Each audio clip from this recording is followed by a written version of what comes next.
कई सारे लोगों को ऐसा लगता है कि आकर्षण का नियम कोई जादू की छड़ी है जिसे जब मन चाहा घुमा दिया और आराम से बैठे बैठे अपनी इच्छाओं को पूरा कर लिया। हमें कुछ भी करने की जरूरत ही नहीं है अब तो, क्योंकि अब सिर्फ कल्पना करने भर से हम कुछ भी पा सकते हैं। अगर आप भी ऐसा सोचते हैं तो मैं बिल्कुल नहीं चाहूंगी कि आप लॉ ऑफ अट्रैक्शन, आकर्षण के नियम को इस तरह देखें और आपके लिए ये काम ना करे। जी हाँ, ये बात बिल्कुल सच है कि हम लॉ ऑफ अट्रैक्शन की हेल्प से सब कुछ, यानी अपने हर एक डिजायर को पूरा कर सकते हैं। पर वहीं हम कई सारी गलतियां कर देते हैं जिसकी वजह से ये नियम हमारे लिए काम नहीं करता। हेलो दोस्तों, आज के इस वीडियो में मैं आपके साथ उन गलतियों या उन कारणों के बारे में बात करूंगी जिनकी वजह से लॉ ऑफ अट्रैक्शन हमें हमारी इच्छा अनुसार परिणाम नहीं दे पाता। First, misunderstanding the law of attraction. कई सारे लोगों को इस बात की भी गलतफहमी होती है कि ये नियम पूरी तरह से चीजों की इच्छा करने और उन्हें जादुई तरीके से पूरा करने के बारे में है। मतलब जैसे ही हमने अपनी इच्छा के बारे में सिर्फ सोचा, कल्पना की, यूनिवर्स से मांगा और वो तुरंत पूरी हो जाए। और अगर तुरंत वो इच्छा पूरी नहीं हुई तो इसका मतलब आप ये सोच लेते हैं कि लॉ ऑफ अट्रैक्शन आपके लिए काम नहीं करता। बल्कि सच तो ये है कि ये नियम आपके लिए हर समय काम कर रहा है और ये हमेशा आपके विचारों, भावनाओं और आपके द्वारा लिए गए एक्शंस को मैनिफेस्ट करता है। अगर आप ये सोचते हैं कि सिर्फ पॉजिटिव सोचने से ही आपकी इच्छाएं पूरी हो जाएंगी, तो ऐसा नहीं होगा। आपको लगातार प्रयास और उसके लिए एक्शंस लेते रहना पड़ेगा। Second, lack of action. Law of attraction आपके लिए बिल्कुल भी काम नहीं करेगा अगर आप अपने डिजायर्स के लिए कोई सही एक्शन नहीं लेते हैं तो। और यहीं पर बहुत से लोग फेल हो जाते हैं क्योंकि वे जरूरी एक्शन को साइड में रखकर बस उन इच्छाओं के लिए पॉजिटिव बोलते हैं या सिर्फ विजुअलाइज करते हैं। देखो, विजुअलाइज करना और पॉजिटिव सोच रखना बहुत जरूरी है, पर क्या सिर्फ पॉजिटिव थिंकिंग और विजुअलाइजेशन आपको आपके डिजायर्स तक पहुंचा सकती है?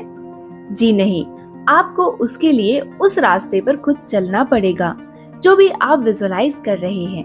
अब जैसे कि अगर आपको आपकी ड्रीम जॉब मैनिफेस्ट करनी है और आप बस आराम से सोफे पर बैठकर विजुअलाइज करते रहें, उसके लिए पॉजिटिव सोचें, तो क्या वो जॉब आपके लिए खुद से चलकर आ जाएगी? बिल्कुल नहीं।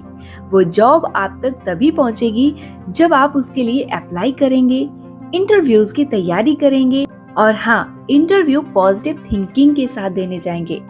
तब आपका एक्शन एक सही एक्शन कहलाएगा। इसलिए आप ये देखें कि आप अपनी डिजायर के लिए कौन से एक्शन ले सकते हैं जो उसके लिए जरूरी हैं, ताकि आपकी विश आपके लिए मैनिफेस्ट हो पाए। थर्ड, अनरियलिस्टिक एक्सपेक्टेशंस आपकी मैनिफेस्टेशन में एक बड़े रेजिस्टेंस के रूप में काम कर सकती है। आपकी अनरियलिस्टिक एक्सपेक्टेशंस, आपने सब कुछ पॉजिटिव सोचा, अच्छे से विजुअलाइज किया और एक्शन भी लिए, लेकिन अब आप ब्रह्मांड से ये उम्मीद लगाकर बैठे हैं कि मेरी विश तो तुरंत पूरी हो जानी चाहिए क्योंकि मैंने तो सब कुछ सही किया है। मेरी विश अभी तक पूरी क्यों नहीं हुई एंड पता नहीं कितना टाइम लगेगा इसको पूरा होने में। कोई बहुत छोटी सी विश होगी आपकी तो मे बी वो बहुत जल्दी पूरी हो जाए, लेकिन किसी बड़ी विश को मैनिफेस्ट करने के लिए टाइम, एफर्ट, पेशेंस की जरूरत होती है। इसलिए लॉ ऑफ अट्रैक्शन को अपनी तुरंत इच्छा पूर्ति टूल समझने की गलती कभी ना करें, बल्कि उस यूनिवर्स पर भरोसा रखें कि अगर आपने टाइम, एफर्ट और अपनी एनर्जी दी है तो डेफिनेटली वो चीज पूरी होगी। अपने सही टाइम पर वो आपके पास जरूर आ जाएगी। Fourth is subconscious believes and limiting factors. हमारे अवचेतन विश्वास हमारे अनुभवों को आकार देने, उन्हें रियलिटी में लाने में सबसे महत्वपूर्ण भूमिका निभाते हैं। अगर आप डीप डाउन यानी अवचेतन की गहराई में अपने लक्ष्यों, अपनी इच्छाओं के लिए किसी तरह के लिमिटिंग बिलीव्स और डाउट्स रखते हैं तो आकर्षण का नियम आपके लिए, आपके फेवर में काम नहीं करेगा। क्योंकि जिस तरह आपने अपने मन में लिमिटिंग बिलीव्स और सेल्फ डाउट्स को रोक रखा है, वे ही चीजें आपकी विश को आप तक आने से रोक देंगी। आपकी प्रोग्रेस में बाधा बन जाएंगी। तो सबसे पहले किसी भी तरह से अपने अवचेतन में बैठे इन डाउट्स और लिमिटिंग बिलीफ्स को बाहर निकालें। अपने अवचेतन को रिप्रोग्राम करें किसी भी मेथड के द्वारा, चाहे वो एफर्मेशंस हो, विजुअलाइजेशन हो, मेडिटेशन या फिर सब्लिमिनल्स।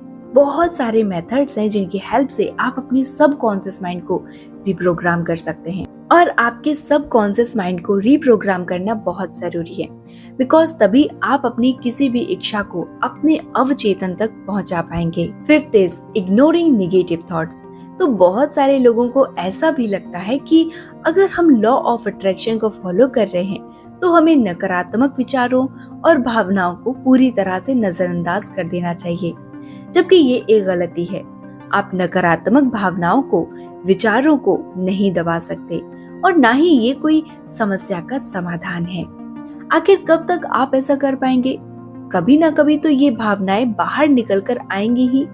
इसलिए इन नकारात्मक भावनाओं और विचारों को पहले तो स्वीकार करें कि हाँ, मैं निगेटिव सोच रहा हूँ, और उसके बाद ये जानने की कोशिश करें कि आखिर में ये विचार और भावनाएं आई कहां से हैं और किस वजह से। जब आप इसे अच्छे से समझ जाएं, तब इसके लिए आप अपना ध्यान ज्यादा से ज्यादा सकारात्मक विचारों की तरफ ट्रांसफर करें। सकारात्मकता को प्रायोरिटी दें ताकि आप अपनी विश के लिए भी अच्छा और पॉजिटिव सोच पाएं। तो ये थी कुछ कॉमन मिस्टेक्स जो हम सब लॉ ऑफ अट्रैक्शन को फॉलो करते समय करते रहते हैं, एंड फिर हमें लगता है कि ये नियम हमारे फेवर में तो काम कर ही नहीं रहा है, ये सब झूठ है, कोई मैनिफेस्टेशन वगैरह नहीं होती हैं। इसलिए अब से आप इन सारी बातों का ध्यान जरूर रखें और अपनी हर विश को मैनिफेस्ट करें। इस वीडियो को ज्यादा से ज्यादा शेयर करें ताकि बाकी लोग भी इन गलतियों को ना करें। वीडियो पसंद आया हो तो please don't forget to like and subscribe my channel. Thank you so much for watching.